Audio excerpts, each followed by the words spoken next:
Once again, good evening. Good evening. Thank you. Thank you, Gary. You know, y'all said good evening to him. 2 Kings chapter 18 is what I wanted us to look at this evening. 2 Kings chapter 18.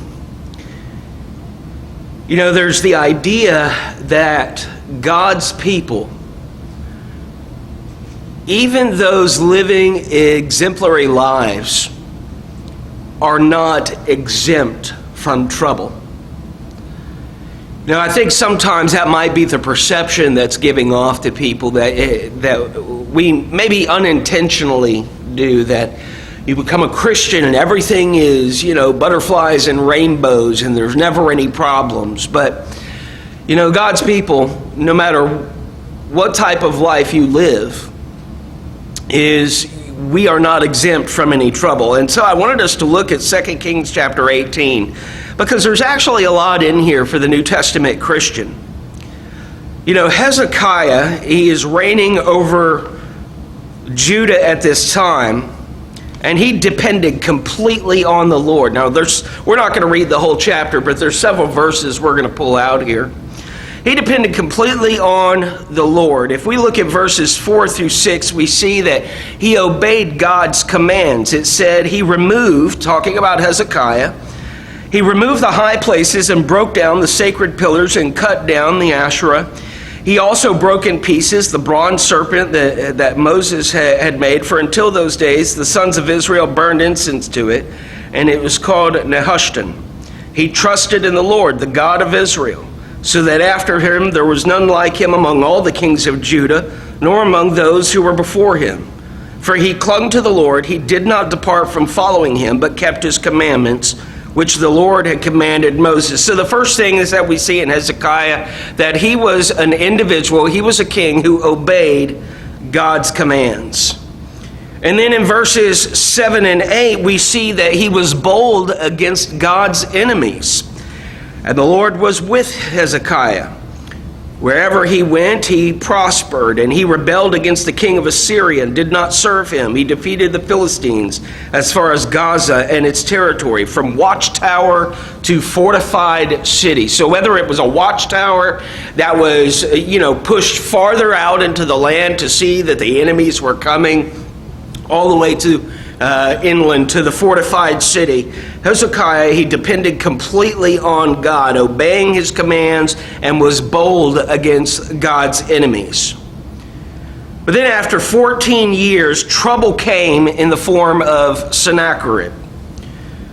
And so I want us to see that a proper relationship with God, that doesn't eliminate troubles from our lives. It doesn't take away any threats or trials. In fact, the closer that one gets to God, the greater the potential for hostility from the world, because as John would write there in John 15 and verse 18, the world hates God.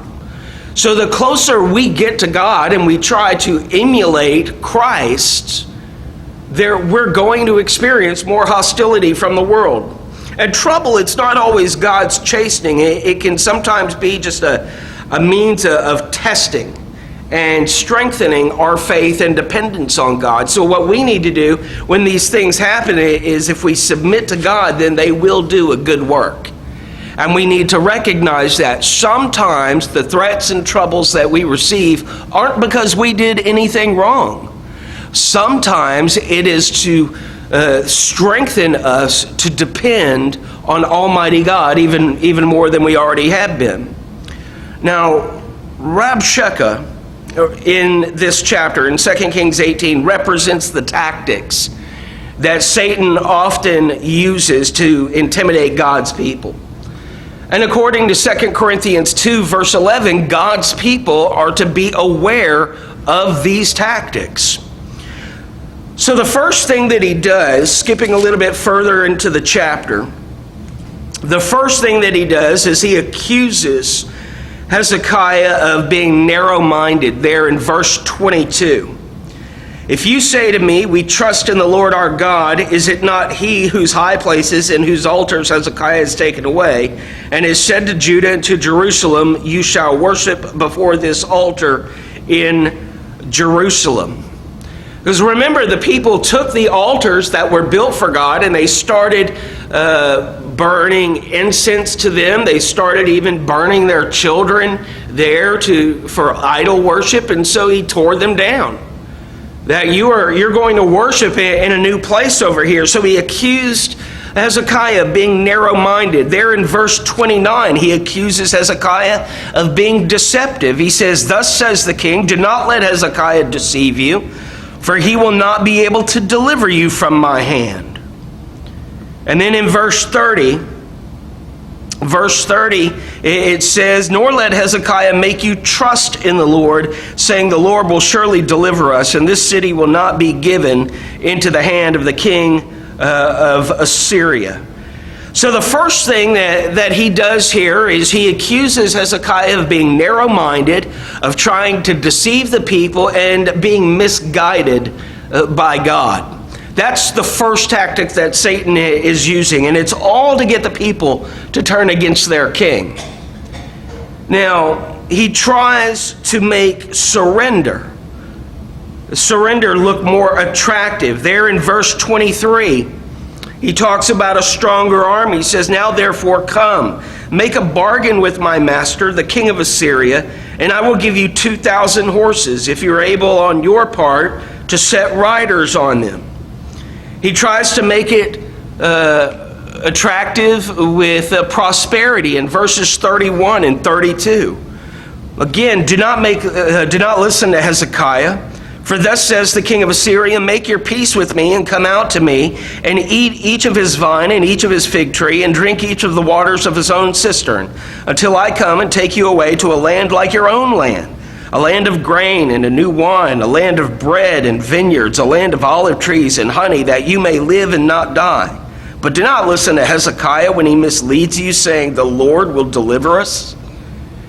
And then the last thing that he does is he tries here, continuing from verse 32 down to verse 35, tries to make surrender look more attractive by displaying his power. In verse 33, has any one of the gods of the nations delivered his land from the hand of the king of Assyria? Where are the gods of Hamath and Arphad, and where are the gods of Sepharvaim, Henu, and Ivah?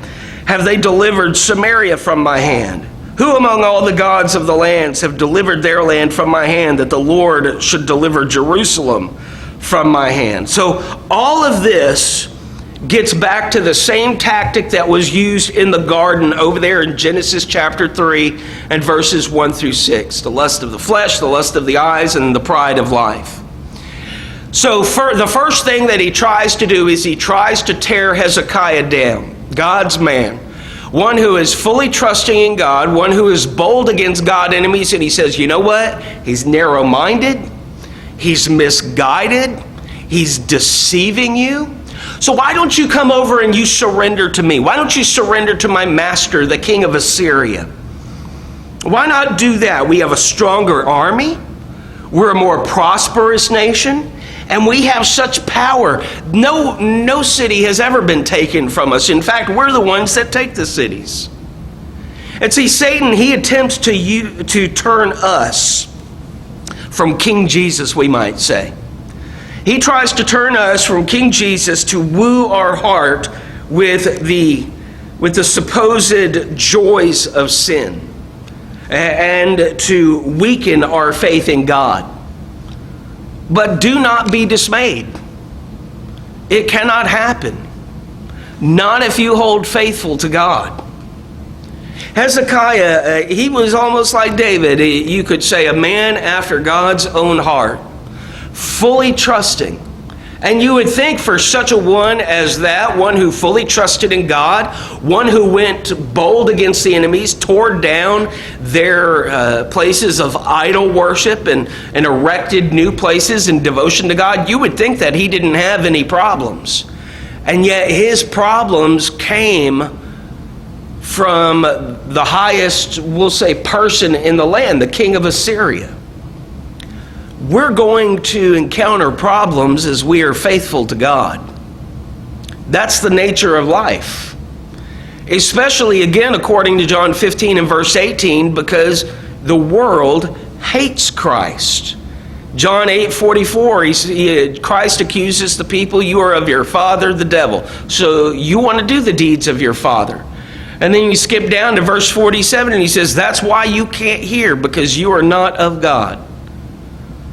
This week you may encounter some trouble. I don't know if it's going to happen, but it could. You may encounter people who will contend with you because of your faith. Now, it might not be to the degree of Hezekiah and Sennacherib and those here. It could just be a familiar relationship that's tested because of your faith. It could be a neighbor or a friend that comes up against you and says, you know that preacher who stands in the pulpit on Sunday, you know he's misguiding you, right? You know that he's just leading you astray. Or maybe it's because of what's going on in politics, on social media, and the world, that you're accused of being narrow-minded because you may not believe that abortion is okay. I'm not trying to get into anybody's personal beliefs, but you might say that abortion is wrong. So someone might accuse you of being narrow-minded. You might say that homosexuality is wrong, so someone might accuse you of being bigoted or narrow-minded. He was dealing with those types of things here. But ultimately, he trusted in God. And God would deliver him just as God will deliver you and deliver me if we are fully faithful and we remain in that strength. Tonight, before leaving here, if maybe you're struggling with something or you just want prayers before going out into the world, so to speak, make that known. Talk with someone. Let them know how you feel and what you might need help with. But if there's anything at all that we can do, please make that known by coming forward as together we stand and praise our God.